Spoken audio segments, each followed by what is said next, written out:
Hola, buenos días, queridos amigos y queridas amigas de la disidencia consciente que estáis al otro lado y a los demás también. Hoy quisiera leeros un fragmento de este libro que ya conocemos porque os lo he dicho, os lo he comentado en una ocasión, un libro que se titula Conciencia y sociedad distópica y en él analiza los autores, las dos pandemias anteriores. Voy a leer, lo haré despacio y espero que os guste y que nos haga reflexionar. Dice que como ya ha transcurrido cierto tiempo desde su desarrollo, hoy estamos en condiciones de analizar con detalle y con perspectiva lo que en su momento fueron y supusieron las crisis sanitarias debidas a las gripes aviar y porcina, dos pandemias que precedieron a la vigente. Obviamente, esto puede aportar luz en relación a la que ahora se vive. Y por orden cronológico, comenzaremos con la gripe aviar que arrancó en 1997. La gripe aviar, también llamada gripe A, subtipo H5N1. En su gestación, los hechos que actualmente conocemos no entonces, porque fueron ocultados por las instancias oficiales y por los medios de comunicación, nos permiten diferenciar 5 grandes fases. La primera fase es la de preparación operativa de la crisis sanitaria de la gripe aviar. La empresa biofarmacéutica estadounidense Gilead Sciences patenta en 1996 un medicamento llamado Tamiflu, válido contra distintos tipos de la gripe. Pocos meses después, un miembro de su dirección, Donald Rumsfeld, asume la presidencia de dicha compañía. En paralelo, se alcanza un acuerdo con el laboratorio multinacional suizo Roche para fabricar y para distribuir el Tamiflu hasta el año 2016, a cambio de una comisión del 10% de las ventas totales. Segunda fase. Lanzamiento de la gripe aviar. En mayo de 1997 se descubre en Hong Kong el primer caso humano afectado de gripe A, subtipo H5N1, más conocida como gripe aviar. Hasta finales de año infecta en todo el globo a 24 personas, de las que 6 fallecen. A lo largo de los años siguientes, surgen esporádicamente brotes en distintos puntos del planeta. De nuevo en Hong Kong, en febrero del 2003, en Rusia y China a mediados del 2005. La fase 3. Alarma desde instancias públicas. Determinadas autoridades públicas, con una capacidad de repercusión global, previenen sobre los riesgos de la enfermedad. En medio creciente de una cascada de alarmismo, la OMS anuncia en septiembre del 2005 que debido a una eventual epidemia de gripe aviar humana pueden morir 7.400.000 personas. Y en noviembre, el entonces presidente norteamericano George Bush, en una visita a la sede del Instituto Nacional de Salud, vaticina que en Estados Unidos fallecerán por gripe aviar 2 millones de ciudadanos. Asimismo, enseña el camino que todos los gobiernos deben de seguir. Aprueba una partida presupuestaria de 7.100 millones de dólares para planes de prevención y adquisición de medicamentos. De ellos, 1.200 millones son para que Gilead Sciences elabore el Tamiflu. La realidad, como antes indicó, es que ya lo había confeccionado años atrás. y que suministre 20 millones de dosis. Seguimos. Fase 4. Campaña mediática. Los medios de comunicación a escala planetaria promueven en torno a la gripe aviar una campaña de pánico masivo, basada en el alarmismo y en la desinformación. Para sostenerla se mantiene el goteo de brotes de enfermedad. En octubre del 2005 se da el primer caso en la Unión Europea. Un loro importado de Gran Bretaña.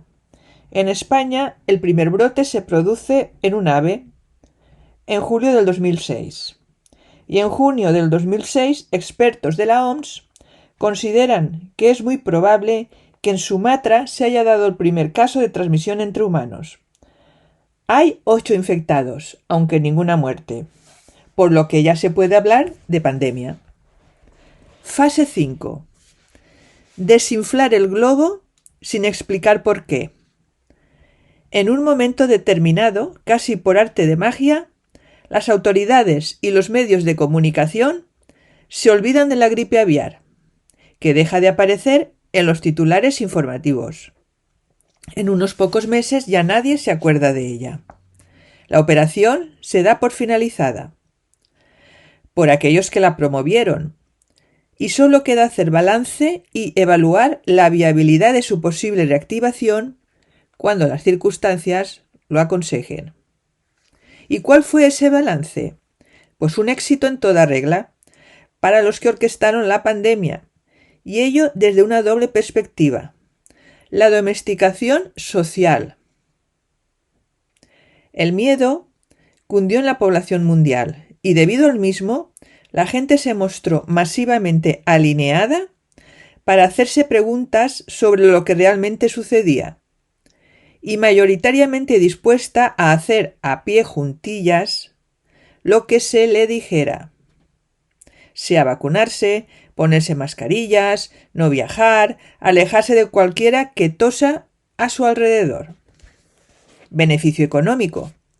Las empresas implicadas en la operación pandemia de la gripe aviar consiguieron unos espléndidos resultados económicos, gracias sobre todo a la compra ingente de vacunas y medicamentos por los servicios de salud de los diferentes países. Por ejemplo, el gobierno español se apresuró a comprar grandes contingentes de Tamiflu por el estallido de la gripe aviar. Ante la falta de incidencia real de la enfermedad, se almacenaron sin uso. Estas partidas de Tamiflu costaron al erario público español y por tanto a los contribuyentes 471 millones de euros.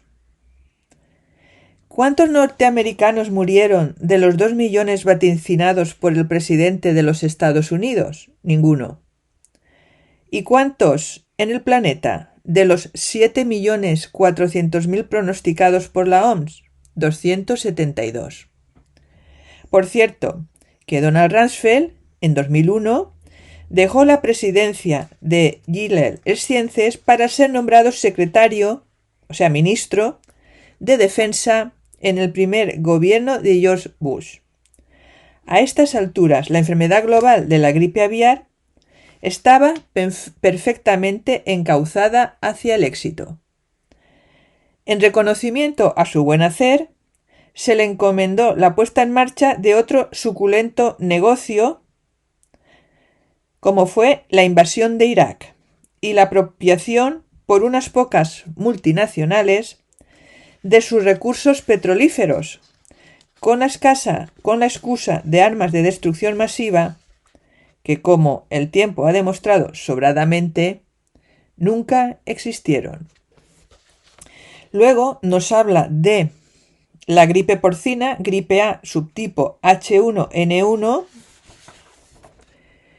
que quizás sería interesante también leer porque es más de lo mismo. Dice así: como si de lo de la gripe aviar no hubiese ocurrido, tan estupendos resultados llevaron a los mismos a repetir la operación con un nuevo invento, la gripe A, H1N1 o porcina. Ni las instancias oficiales, ni los medios de comunicación, ni la opinión pública tuvieron problema alguno en picar otra vez el anzuelo. Las alarmas saltaron especialmente en 2009 y se produjeron exactamente las fases ya anunciadas con ocasión de la gripe aviar, por lo que no las vamos a exponer de nuevo. De hecho, en la fase 1, que es la preparación operativa, fue diseñada y ejecutada desde el principio de 1996, para que sirviera tanto para la versión aviar como para la versión porcina.